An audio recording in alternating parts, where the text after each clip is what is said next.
everyone. Welcome to Something Wicked DocuFest 2024. I'm your host, Kevin Powers, but I have an amazing filmmaker who's going to discuss his film Before Everest to us all and some of his other films. And he is actually someone whose film is one of our official selections, and it has to do with mountaineering. So if you don't know anything about mountaineering, you're going to learn a little bit about something like that today. So by all means, let's start off. Can you tell everyone first your name, your film, and what you did on your film? Hi, everyone. This is Kovid Mittal. I'm from India. By education, I was a mechanical engineer, but then I started learning filmmaking. And the moment I graduated as a mechanical engineer, I started my own company called KM Media and Productions. KM Media and Productions, I'm the founder of the company, and it's one of the India's leading advertising and film company. And, I basically work towards ideas that I can bring in front of people. And I, by far no means, I look at casting, having big star cast in my films. I just work on providing good content because I think content is the king. And my film Before Everest, it started during the pandemic time, when the world was shut. So basically, by 2016, I was not a mountaineer. I used to do a lot of short films, music videos. And, I wanted to come up with a very there was an idea that, if you go any part of the world, there's one question that lingers in everybody's mind, that what it takes to reach the top of Mount Everest. I guess every one of us as human, we are so inquisitive about what it takes as a human being to reach the top of Mount Everest. And, people, if climbing Everest, you just can't climb Everest like that. You have to climb smaller peaks. So my first film, the franchisee, was 6387 meters Black Peak, which I did in 2018 when the world was shut during the pandemic. This film, I had around 18 Sherpas with me. I had put a GoPro camera on the backpack of all the Sherpas. We have 18 drones.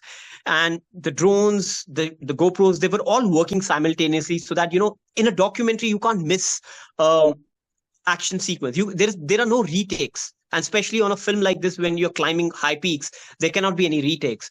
So we had, mounted GoPro on all the Sherpas, 18 GoPros. So we are capturing live action footages. And the film is already playing on a lot of OTT channels. And, the film went on to win 17 Best International Film Festival awards, like Best Cinematography, Best Sound Score, Best Editing, Best Storytelling, Best Direction in various film festivals. So, this kind of boosted my confidence that, yes, we are on the right track. So we came up, the first film was above 6,000 meters.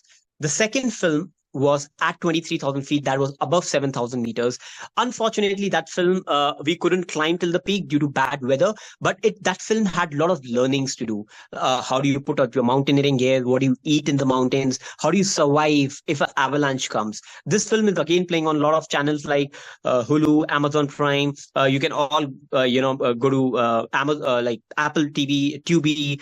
You can watch this film there. And then the third film is Before Everest. This is the final sequel before I climb Everest next year.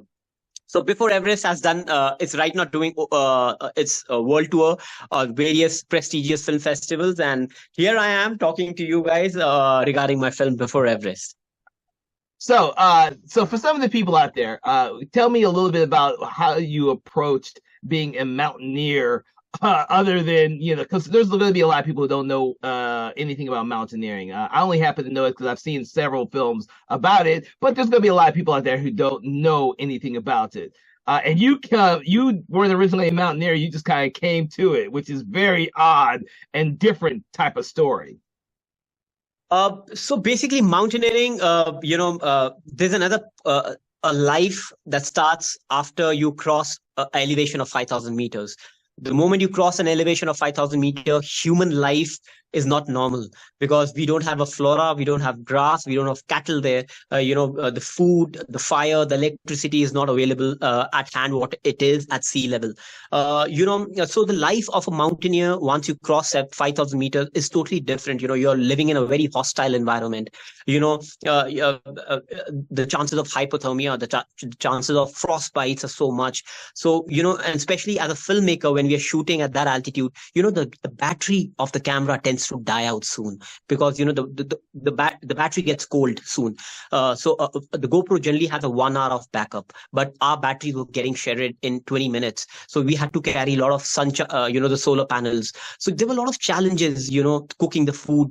The sun sets before 4 p.m. So we had to ensure that all the footages we gather is before the sunset. And, we can't use the dynamo in the tents too much because we have to save electricity. The food was a other issue. And me not being from the mountain regions, as a filmmaker, and I being the face of the film, I had to acclimatize to that altitude as well. So, this film was totally different from your average film that we all see because there were a lot of health concerns.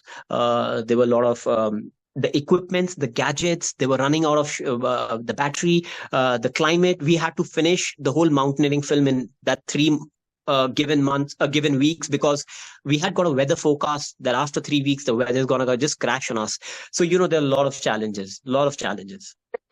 So you brought up a very interesting point. I'm glad you actually went through all the challenges of making this film because the challenges that you had to go through to make this film are completely different from the challenges that a lot of other filmmakers actually have to do. Yeah. I didn't even know any of this until just now, which is very interesting. So what I'd like to make comment on is the type of cinematography that's used in this film. One of the reasons why I enjoyed the film so much is the fact that you used a lot of cinematography is actually you filming yourself, which is very different from other types of films that have the same type of theme with it.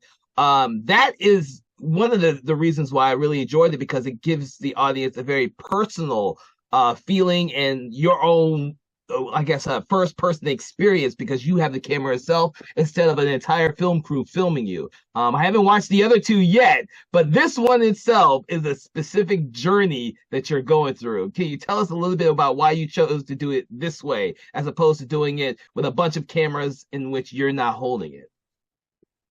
I think you yourself being a filmmaker, I think any film that has done well in today's world, any film, is that film that has connected with the audience on an emotional level. If you can capture the audience on an emotional level, I think you have won hearts there. So, my film, like you said, it's a POV, it's my perspective. I think people are living my journey. This film is not about me. I think this film is all about that audience who's going to watch the film. They'll feel that they're climbing with me. If I'm puking in the film, if I'm crying in the film in some stage, I think they would feel that connection. They will feel that emotion that failures can happen in life. And it's up to us how we overcome those failures. Like I said, the second sequel was a big failure because of the weather conditions weren't favorable. And I was crying all throughout the film because I knew that there was a lot of money that has gone in. And, but, it was my emotion that connected with the people. And that film went on to win a lot of awards. So I think people would love this film because they're living this journey with me. And this film is not about me. This film is about the journey of all those people in various walks of life who are struggling to reach somewhere in life. I think, it's about the willpower. If you till the time you say no, it's not over. The battle is still on. Yeah, I like the way you ended the movie with that whole ideal. I'm not gonna tell anyone about the movie, how you end it, because I want them to see the movie. But I really love the way that you ended the movie, especially with your quotes at the end, because it is a journey, and you kind of took your journey and allowed other people to be able to watch your journey and see themselves in it. And one of my favorite sequences is when you're in I can't remember which town it is, but you're in the town and you're acclimating yourself to the altitude. And so people are watching you as you're going through the town, and they're like, yeah, well, you just don't live in these altitudes. You have to wait, become one with your surroundings and the altitudes that you're going to do, because it's going to get worse the next part of your journey. It's not a journey to just stay static. It's something that you're pushing towards. And that's one of the things I So, really enjoyed about your film. thank you so much. Thank you so much. I'm glad that you're connected with the whole the cinematography and the whole flow of the film. I think you summed up the whole film in a very in a very mathematical way, and I'm so glad you did that. The thing, one of the things I love about documentary films and certain documentary films is that you are creating your own personal journey, and I believe that that is what documentary filmmaking is all about. I don't particularly make a whole lot of documentaries on such a scale as you have. I'm not a mountaineer. I haven't climbed any mountain, so your journey, just watching your journey itself, is very intriguing for me because I know I will never do that. Well, I'm not saying I can't do it. I won't do it. But the idea of watching you do it is kind of like. No, I'm sure you never know when life changes. When life gives you a chance, and you might do it. It's all about you when you do it. Yeah, well, it is interesting because you started off as an engineer, and then all of a sudden COVID happens, and then you decide to do this. So you never know what's going to happen. True, very true. You as a filmmaker, it's all about what idea attracts you, and you feel that okay, fine, I want to work on this idea. So I think for us, the canvas is huge. The journey is to just getting started, and I think with blessing of God and with right people, the right teamwork, I think my final sequel, which is we're gonna shoot in Nepal next year.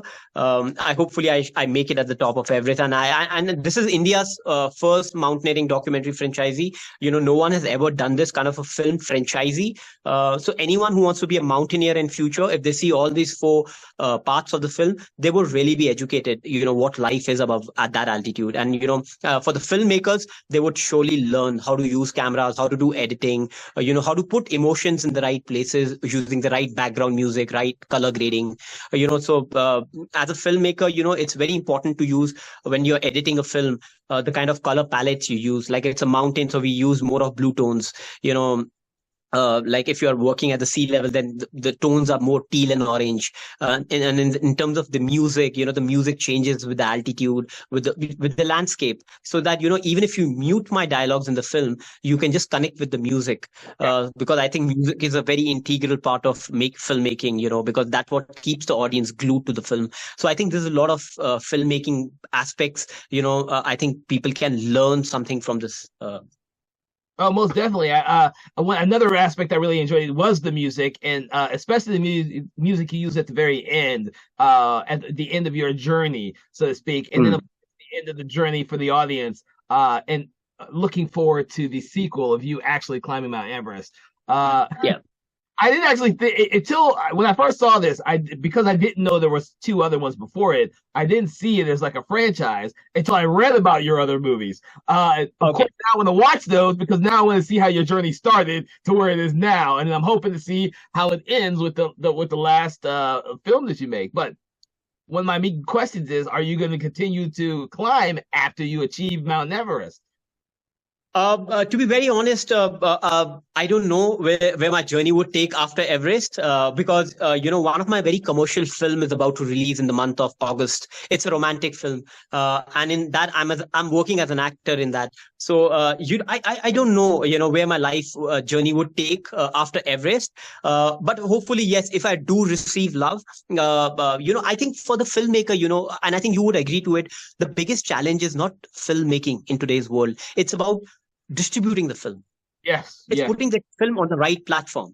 So if that film doesn't get a platform like like Netflix, or it doesn't get distributed by a big companies like Sony or Universal Studios, then I think my film would fail to reach the right audience across the globe. And as a filmmaker, I think the biggest motivation is audience. If I don't receive audience love, appreciation, the remarks, the feedback, I think that kind of demotivates you, and then I'll feel that, oh, why did I climb Everest? For what? I didn't get that kind of a reception. So my idea to reach out to film festivals, to be very honest and sincere, is that one film festival would see my journey as an emotion, and they would take, okay, fine, Kovid, we will distribute the film for you. We will let the film reach out to the right audience.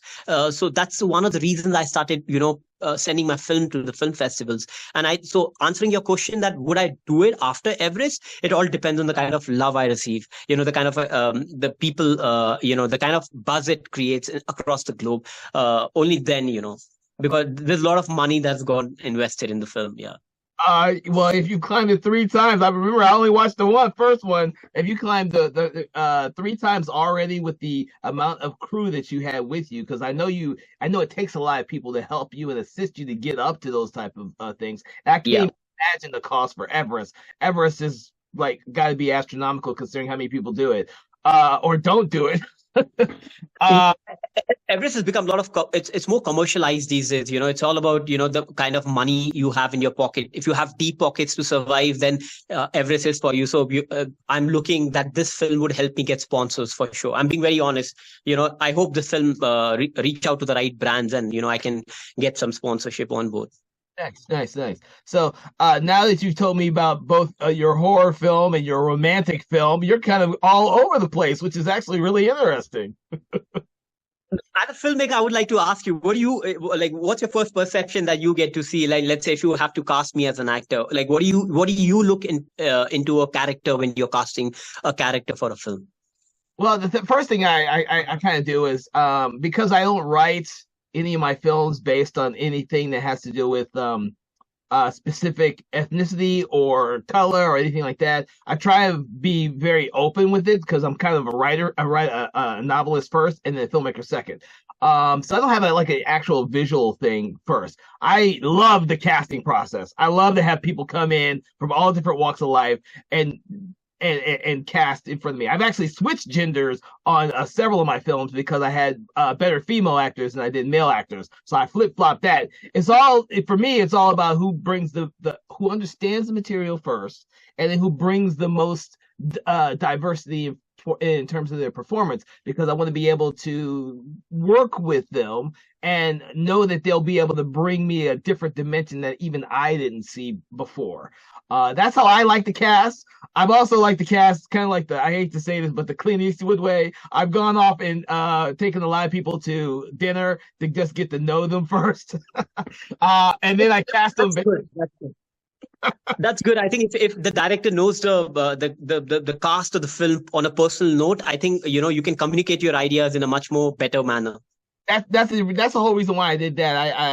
I've read a lot of stuff about Clint Eastwood and how he cast, and he does that rather than cast like a casting call. He's very personal with the people before he casts them, and I like to do that first. Unfortunately, I've been doing this film festival for almost a decade, and I haven't shot anything other than a couple of short films. I have to get back to it.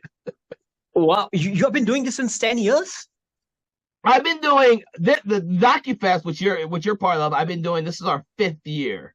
I've been doing a horror, sci-fi, fantasy film festival called Something Wicked Film Festival for almost 10 years. And then we do another film festival called Something Wicked Fan Fest, which unfortunately we couldn't do last year because of other issues. But we're going to bring it back next year. And the ideal is that by next year, we're going to be having all 3 of these that are physical film festivals, because this one was started during COVID, and unfortunately it started off as an online film festival. And then what we've been doing a best of the fest screenings because we don't have a home for this film festival. So we're trying to find a home for it. We want to find a home so we can do it every year physically. But that's a very great initiative.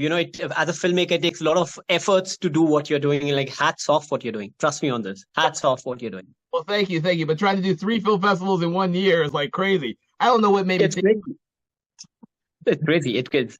Well, the thing is, me and my partners love documentary films, and so we couldn't stick these with the horror, sci-fi, fantasy film festivals because then they'd get lost. They'd get lost.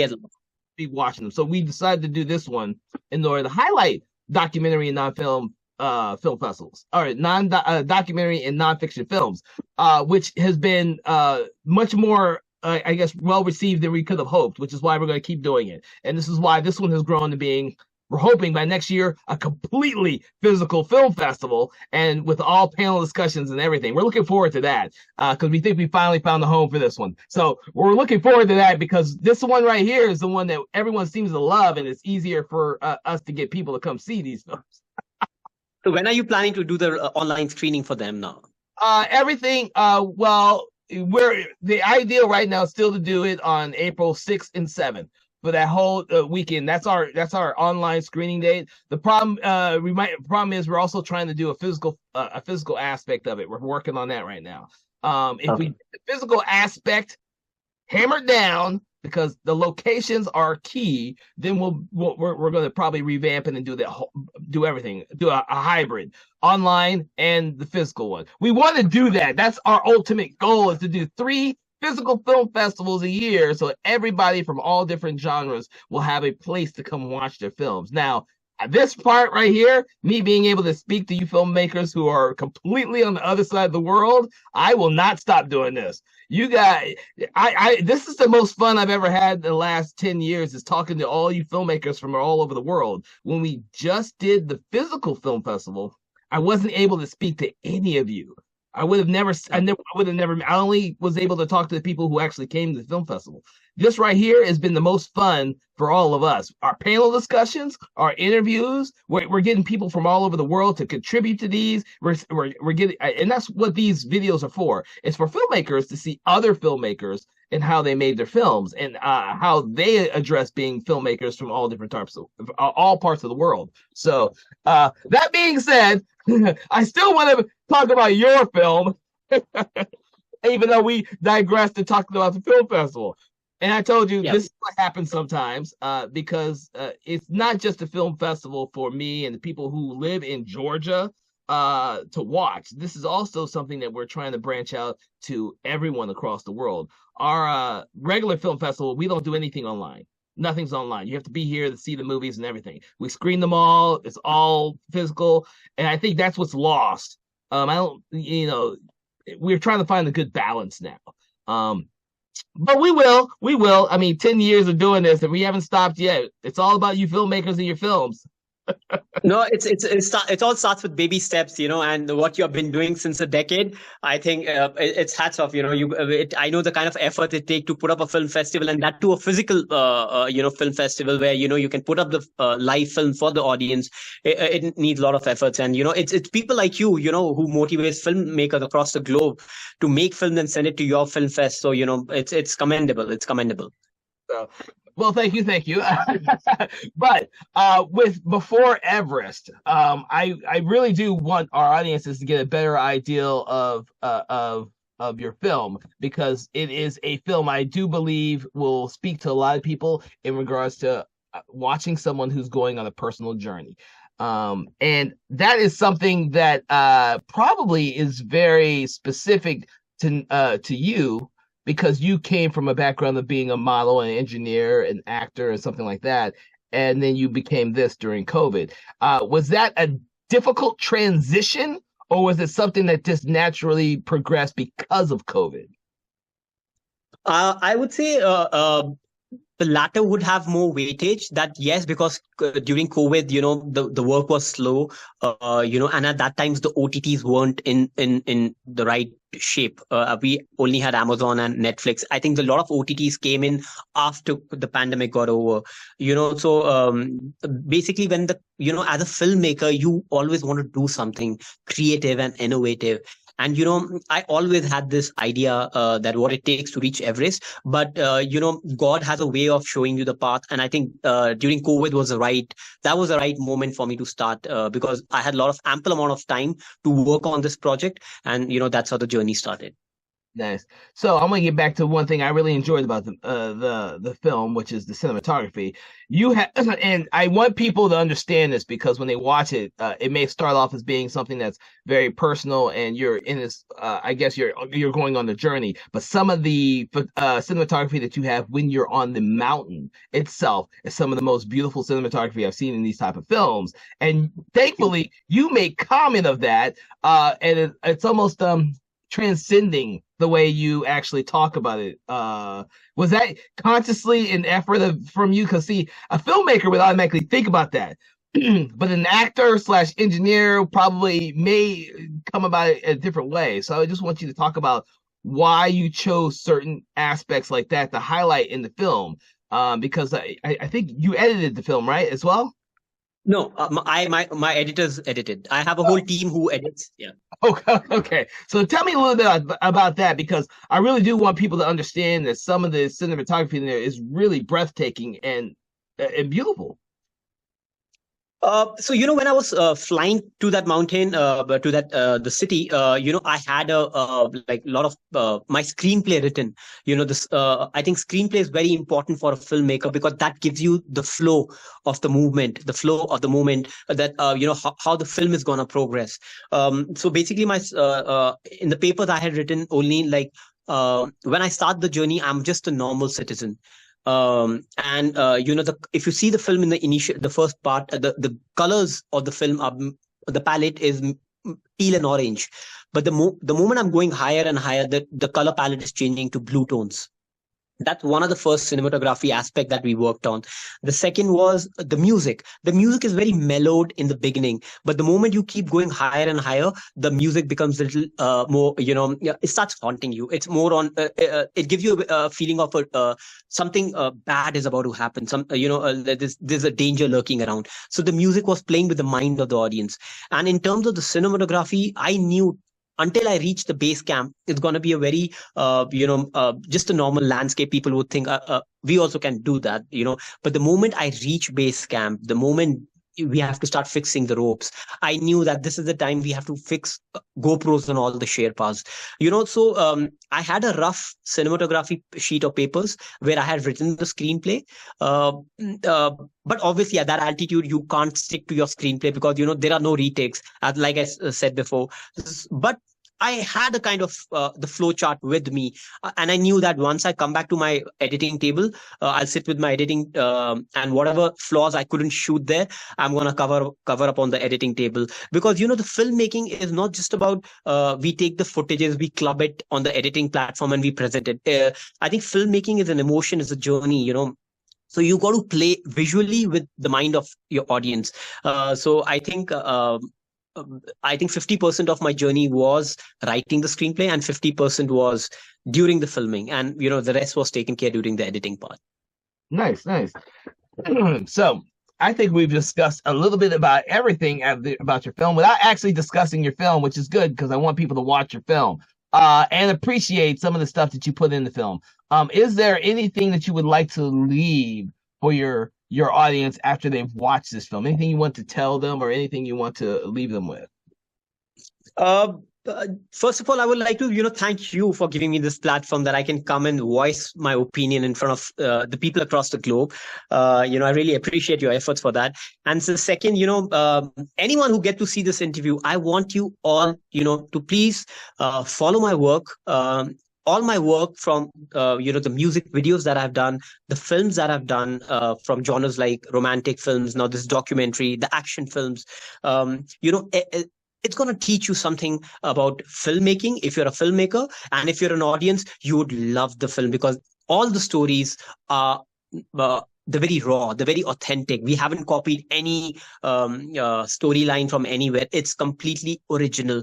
And I think that's what we work, on original content. So I think please follow my work because that's what motivates me to bring in good cinema in front of you. And please, it's my humble request. Please go watch Before Everest because, I gave my soul to this film, and if you guys don't watch this film, it would really be a little demotivating for me. But yes, this film is not about me. It's about every one of us, because I'm sure we all are going through some or the other battles in our life, emotionally, physically. And I think this film is about inspiring the human race to be the better version of themselves.